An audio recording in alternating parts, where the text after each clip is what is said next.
नील गगन के नीचे यमुना के तट पर मधुर बांसुरी की धुन में खोया था एक नगर।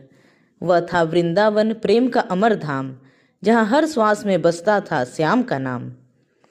यह कहानी है उस प्रेम की जो शब्दों से परे है, जिसे न समय बांध सका न संसार रोक सका। यह कथा है राधा और कृष्ण की, आत्मा और परमात्मा के मिलन की।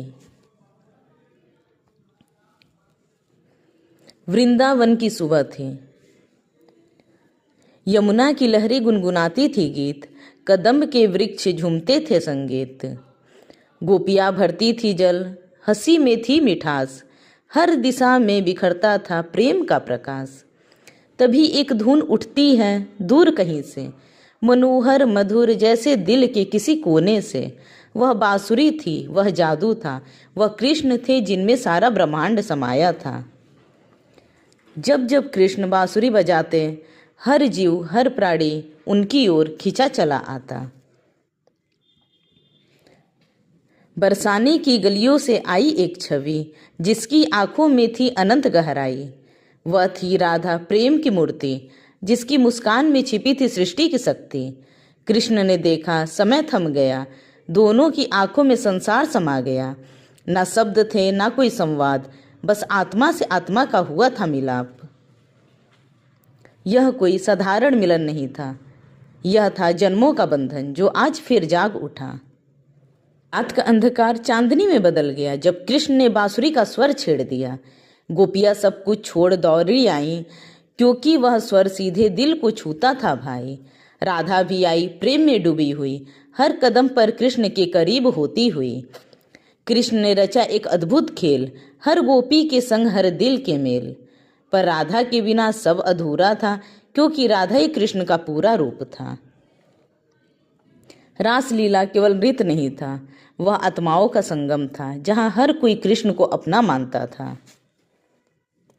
कभी कभी प्रेम में भी आती है दूरी, राधा के मन में भी उठी थी कुछ मजबूरी। उन्होंने देखा कृष्ण को सबके संग, दिल में उठा हल्का सा ज्वार के रंग। राधा बोली, कान्हा, क्या मैं केवल एक ही हूँ तुम्हारे लिए, या सब में बांट रखा है तुमने ये प्रेम मेरे लिए? कृष्ण मुस्कुराए, आंखों में गहराई लिए। राधे, तुम ही तो हो हर एक में मेरे लिए, तुम बिन मैं कुछ नहीं, तुम ही मेरा अस्तित्व हो, तुम ही प्रेम हो, तुम ही मेरी स्वरूप हो। राधा का मन पिघल गया, प्रेम फिर से गहरा हो गया।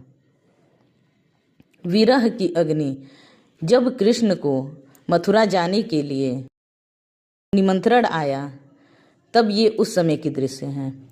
समय ने करवट ली, आया वो पल जब राधा को छोड़ना पड़ा वृंदावन का कल। मथुरा का बुलावा, कर्तव्य का आह्वान, प्रेम के सामने खड़ा था धर्म का विधान। राधा की आंखों में आंसू थे, दिल में अनकहे जज्बात थे। राधा बोली, कृष्ण, क्या यह प्रेम यहीं समाप्त हो जाएगा? कृष्ण बोले, प्रेम कभी समाप्त नहीं होता राधे, ये तो बस रूप बदलता है, आत्मा में समा जाता है। यह विदाई नहीं थी, यह प्रेम की अग्नि में तपकर और शुद्ध होने की शुरुआत थी। इसी प्रकार राधा ने कृष्ण के लिए तप किया। कृष्ण चले गए पर राधा का प्रेम नहीं गया, वह हर सांस में बस गया। राधा ने संसार से मुंह मोड़ लिया, अपने भीतर ही कृष्ण को जोड़ लिया। हर पल, हर क्षण, हर ध्यान में कृष्ण बसते थे उनके प्राण में। विरह ने उन्हें तोड़ा नहीं, बल्कि और गहरा बना दिया। विरह भी प्रेम का ही एक रूप है, जहाँ दूरी में भी मिलन की अनुभूति होती है। जब कृष्ण मथुरा में रहने लगे तो फिर उन्हें राधा की याद आई। मथुरा में भी कृष्ण का मन नहीं लगा, हर पल वृंदावन का स्मरण जगा। राधा की हंसी, उनकी बातें, राधा की हंसी, उनकी बातें, सब कुछ दिल में बसी थी यादें। कृष्ण बोले अपने आप से, राधे, तुम दूर होकर भी पास हो, तुम ही तो मेरे हर श्वास में हो। अंत में कुछ और दो शब्दें, राधा है प्रेम, राधा है प्रेम, कृष्ण है प्राण, दोनों मिलकर बनते हैं एक पहचान। न दूरी उन्हें अलग कर पाती, न समय उनकी याद मिटा पाता है। वह प्रेम है जो अमर है, वह प्रेम है जो अमर है, जो हर दिल में बसता है। जब भी कोई सच्चा प्रेम करता है वह राधा कृष्ण को महसूस करता है। यह कहानी खत्म नहीं होती, क्योंकि हर सच्चे प्रेम में, हर भक्ति में, हर समर्पण में राधा और कृष्ण आज भी जीवित हैं, आज भी जीवित हैं।